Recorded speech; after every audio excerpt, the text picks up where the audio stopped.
হরে কৃষ্ণ দর্শক বন্ধুরা, তো আজকে আমরা যাচ্ছি পুরীতে। তো পুরী হচ্ছে আমরা এখন পুরী স্টেশনের পাশাপাশি চলে আসছি। তো ওখানে আমরা দর্শন করব জগন্নাথ বলদেব সুভদ্রা মহারানী, এবং সেখানে আপনাদেরকে দর্শন করাবো জগন্নাথ বলদেব সুভদ্রা মহারানী মন্দির দর্শন করাবো। কোথায় কোথায় যাচ্ছি আমরা দর্শন করাবো। তো আপনারা দেখতে পাচ্ছেন এই যে আমরা হচ্ছে এখন ট্রেনে আছি। আমরা একটা বগি নিয়েছি, এই যে ট্রেনে আমরা এখান থেকে আমরা দর্শন করাবো। বিশাল আমরা সারা রাত আজকে প্রায় কালকে 10টায় উঠেছি, 10:30টার দিকেই উঠেছি, আর এখন আমরা 7:10-এ আমরা পৌঁছিয়ে যাব। হরে কৃষ্ণ, আপনারা দেখতে থাকুন এবং আমাদের এই ব্লগটা দেখতে থাকুন সবাই, কীভাবে আমরা জগন্নাথ মন্দির দর্শন করে কোথায় কোথায় দর্শন করছি। তো আমাদের সাথে থাকুন, সাবস্ক্রাইব, লাইভ এবং শেয়ার করে ব্লগগুলি দেখার জন্য অনুরোধ করছি। হরে বল। হরে কৃষ্ণ সুধী ভক্ত সজ্জন। তো আজকে আপনারা আমাদেরকে বলেছি যে আমরা পুরীতে যাচ্ছি। তো আজকে পুরীতে আমরা এখন স্টেশনে এসে পৌঁছিয়েছি। তো আপনাদেরকে আমরা চেষ্টা করব পুরীর সমস্ত তীর্থস্থানগুলিকে দর্শন করানোর জন্য। তো বিশেষ করে পুরীতে এসে স্বয়ং দর্শন করা বা আমাদের চ্যানেলের মাধ্যমে দর্শন করা সমানেই। তো আমরা এখন চলে আসছি স্টেশন থেকে, আমরা ইস্কন মন্দির উঠবো। আর জগন্নাথ মন্দির থেকে কিছু সংখ্যক দূরে রয়েছে, অল্প কিছু দূরে, এটা হচ্ছে গৌরীয় মঠ, এবং গৌরীয় মঠের সামনাসামনি হচ্ছে ইস্কন মঠ। যে ইস্কন মন্দিরে কিছু ভক্ত সজ্জন রয়েছে, এটা হচ্ছে ইস্কন মন্দিরের গেট এবং পাশে রয়েছে রেস্টুরেন্ট। তো আমরা আসলে এখানে প্রসাদ পেতে ভালো লাগবে, তাই আমরা এখানেই প্রসাদ পাবো। তো এখানে আমরা রুম বুকিং করেছি। সবচেয়ে ভালো কথা হচ্ছে এখানে আপনাদেরকে মোবাইল নাম্বার দেওয়া হচ্ছে, যে এখানে কেউ যদি আসেন রেস্টুরেন্টে থাকার জন্য অবশ্যই আপনারা আগে থেকে জানিয়ে আসবেন। খাওয়া দাওয়া খুব ভালো। এখানে আসছি আমরা হচ্ছে মঠ মন্দির। তো এই মন্দিরের মধ্যে আপনারা দেখতে পাচ্ছেন শিল প্রভুপাদ এবং ভক্তি বিনোদ ঠাকুর। ভক্তি বিনোদ ঠাকুরের জন্মস্থান হচ্ছে পুরীতে। তো সেই জন্য আমরা সৌভাগ্য যে ভক্তি বিনোদ ঠাকুরকে আমরা দর্শন করলাম, এবং সেই সাথে গৌরাঙ্গ মহাপ্রভুকে আমরা দেখতে পাচ্ছি, এবং সেই সাথে আমরা রাধা গিরিধারী দর্শন করতে পাচ্ছি। তো এখানে রাধা গিরিধারী বিগ্রহ সেবিত হয় পুরী মন্দিরে। এটা হচ্ছে বেশ আসন এবং খুব সাজসজ্জায় সজ্জিত করেছে এখানকার ভক্তরা। তো খুব সুন্দর করে এবার আসছি আমরা একদম ইস্কন মন্দিরের পাশেই, এটা হচ্ছে নাম আচার্য হরিদাস ঠাকুরের সমাধিস্থল। আমরা কত মাজার যে নাম দিয়ে এই জড় ব্রহ্মাণ্ড থেকে আমরা মুক্তি লাভ করতে পারি, সেই নামের ঠাকুর, নামের আচার্য হচ্ছেন হরিদাস ঠাকুর। হরিদাস ঠাকুর 3 লক্ষ মালা জপ করতেন এবং তিনি এখানেই তার সমাধি হয়েছিল। এখন দেখতেছে পাচ্ছেন আপনার টোটা গোপীনাথ। এই টোটা গোপীনাথের ভিতরে আমরা ঢুকবো। এই মন্দিরগুলি আসলে এখানে ছবি তোলা বা ভিডিও করা নিষিদ্ধ রয়েছে। তারপর আমি যতটুকু পারি চেষ্টা করছি তোলার জন্য। অনেকে এসে বাধা দেয়, অনেকে মোবাইল কেড়ে নেয়। হ্যাঁ, টোটা গোপীনাথ টেম্পল রয়েছে। তো আমরা চেষ্টা করছি কতটুকু দর্শন করাতে পারি। সবচেয়ে গুরুত্বপূর্ণ বিষয় হচ্ছে দুইটা যে বিষয়, কেউ ছবি তুলতে দেয় না আর হচ্ছে ভিডিও করতে দেয় না। দেখুন এই মাতাজিটাই আমাকে নিষেধ করেছিল। তো যাই হোক, আমি তারপরও চেষ্টা করেছি ভিডিওগুলি করার জন্য। এরপর হচ্ছে বানর বা হনুমান থেকে আমাদের দূরে থাকতে হয়, অনেক সময় মোবাইল বা যা পাই কেড়ে নেয়।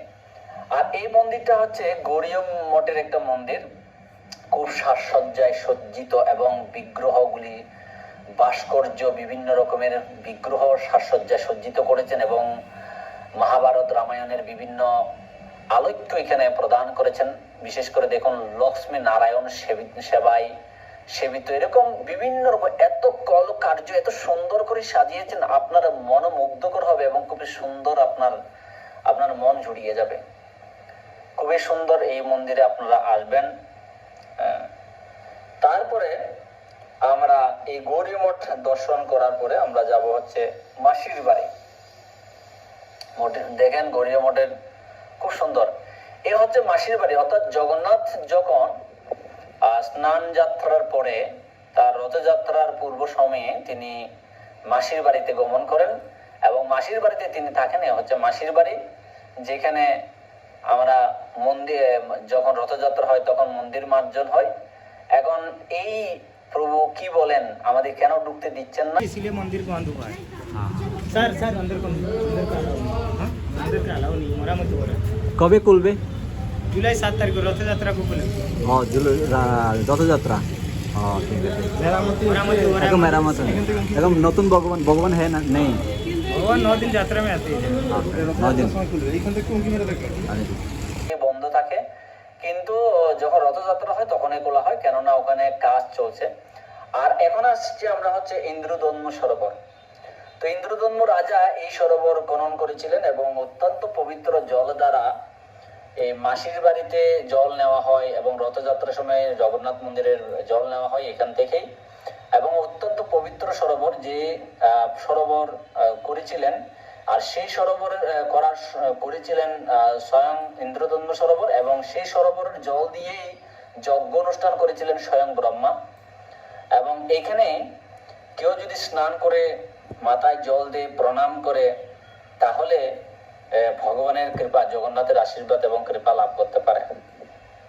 তো ইন্দ্রদম্ন সরোবর খুবই সুন্দর সরোবর, এখানে সবাই স্নান করে। তো আমরা এসেছিলাম এখানে যতটুকু পারি পবিত্রতা রক্ষা করে আমরা এখানে স্নান করার চেষ্টা করেছিলাম, কিন্তু মাথায় জল এবং পবিত্র জল বহন করেই আমরা নিয়ে গেছিলাম। পাশে রয়েছে একটা গুপ্ত, অর্থাৎ খুব সুন্দর একটা শিব মন্দির। শিব মন্দিরটা খুবই গুপ্ত এবং অত্যন্ত প্রাচীন কালের মন্দির, আপনারা দর্শন করতে পারবেন।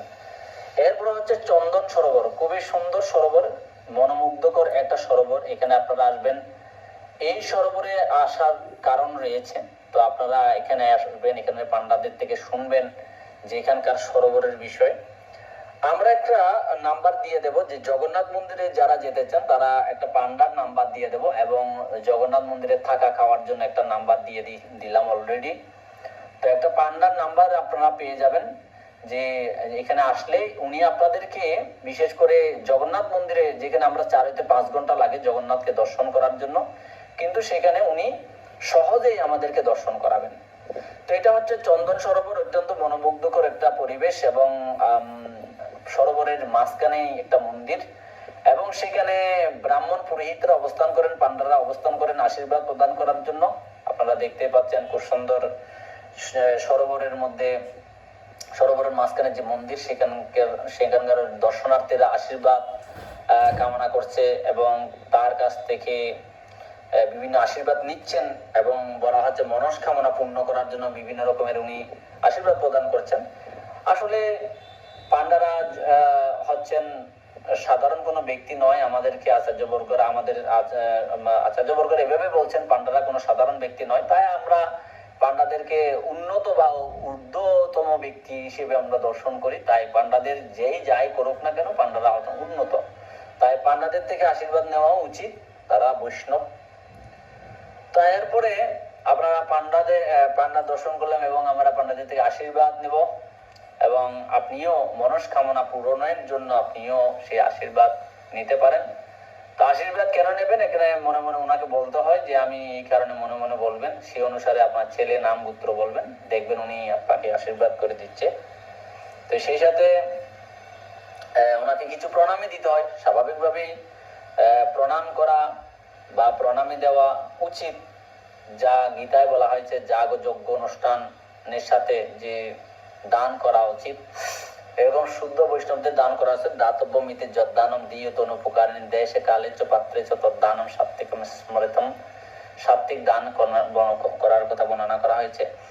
এরপরে আসছে আমরা হচ্ছে সিদ্ধ বকুল মন্দির। এটা খুবই কারুকার্য, খুবই সুন্দর একটা পরিবেশ আপনারা দেখতে পাচ্ছেন।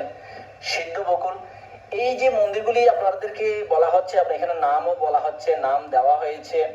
তো আপনারা আসলে টোটো বা হেঁটে হেঁটে দর্শন করলে ভালো, যদি না পারেন অবশ্যই অটো বা টোটো ঠিক করে আপনারা পুরো মন্দিরগুলি, আশেপাশের যে মন্দিরগুলি দর্শন করবেন 2-3 ঘন্টা লাগবে। তো এই জগন্নাথ মন্দিরে আমরা যে ভিডিওটা 15 মিনিট আপনারা দর্শন করতেছেন, সেটা অবশ্যই আমরা সেই আমরা প্রায় 3 ঘন্টা 4 ঘন্টা ধরে ভিডিও করার পরে এই 15 মিনিট করেছি।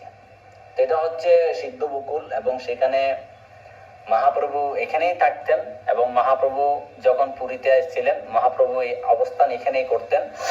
তিনি এখান থেকেই জগন্নাথ মন্দিরে যেতেন এবং এখান থেকেই তিনি প্রচার কার্য সম্পাদন করতেন। এবার হচ্ছে সিদ্ধ বকুল। তারপরে হচ্ছে আমরা এই সিদ্ধ বকুলের পরে আমরা যাব, আমরা জগন্নাথ মন্দিরে যাওয়ার প্রয়াস করব। সিদ্ধ বকুল সবকিছু দর্শন আমরা করার চেষ্টা করছি, এখানে আসলে ভিডিও করা খুবই নিষেধ। তারপরে আমরা চেষ্টা করছি ঘুরিয়ে ঘুরিয়ে ভিডিওগুলি করার জন্য, যে মহাপ্রভুকে দর্শন করছেন, যে মহাপ্রভুর স্মৃতি এখনো ধরে রেখেছেন সকলে। এটা হচ্ছে সিদ্ধ বকুল মন্দিরের অবস্থান, যেখানে পুরোহিতরা পান্ডারা এখানে অবস্থান করছেন।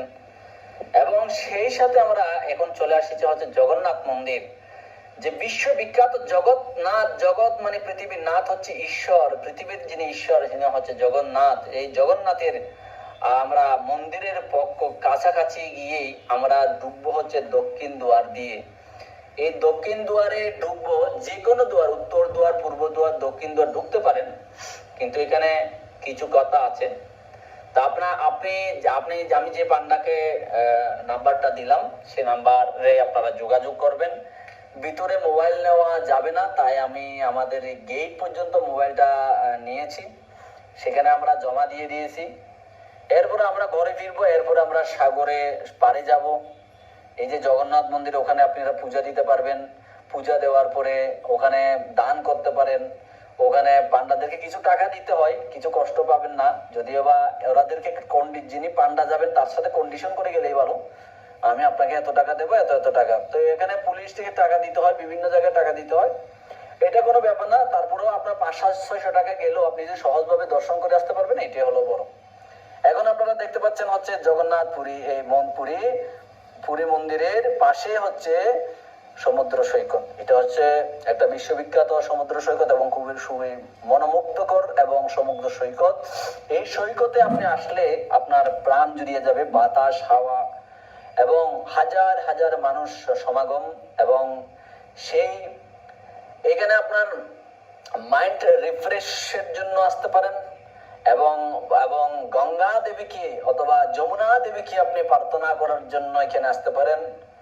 এখানে আপনি প্রকৃতভাবে ভক্তি লাভ করার জন্য আসতে পারেন, অপব্যবহার না করে আসতে পারেন। একটা খুবই সতর্ক থাকতে হবে, একটা হচ্ছে চোরাবালি থেকে এখান থেকে সতর্ক থাকতে হবে।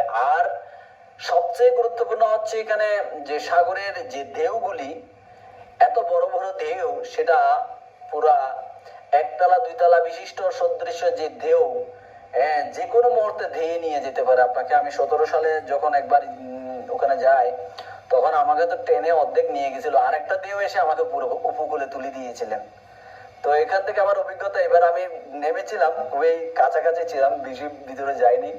তো আমার খুবই আনন্দ লাগছে। তো আপনারাও আসুন, সাবস্ক্রাইব, লাইক এবং শেয়ার করার মাধ্যমে আমাদের সাথে থাকার জন্য অনুরোধ করছি। এবং পরবর্তীতে আমি কি বলছি ওখানেই দেখুন। হরে কৃষ্ণ। হরে কৃষ্ণ। তো পুরীতে আসবেন, তো সমুদ্র সৈকতে আসবেন না তা তো হয় না। তো এই সমুদ্র সৈকতে আসার 2টা কারণ। একটা হচ্ছে শারীরিক এবং মানসিক যে মাইন্ড ফ্রেশনেসের প্রয়োজন রয়েছে, সেটার কারণে আসে।